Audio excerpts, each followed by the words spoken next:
কোনো দাতা সংস্থার পরামর্শে নয়, নিজেদের স্বার্থে যৌক্তিক সংস্কার করা হচ্ছে বলে মন্তব্য করেছেন অর্থ উপদেষ্টা ডক্টর সালেহ উদ্দিন আহমেদ।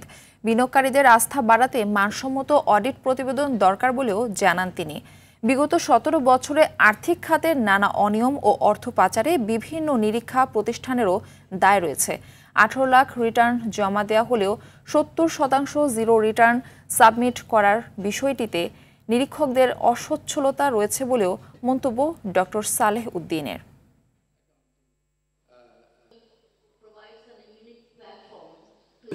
বিদেশি বিনিয়োগ বাড়াতে চাইলে আমাদের ডেফিনেটলি এই যে অডিটার এবং চার্টার্ড অ্যাকাউন্টে তাদের রোলকে আমাদের গুরুত্ব দিতে হবে এবং তাদের রোলটাকে সিরিয়াসলি নিতে হবে।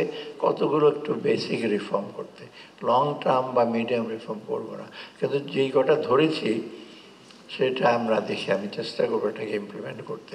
অনেক বাধা বিপত্তি আসছে,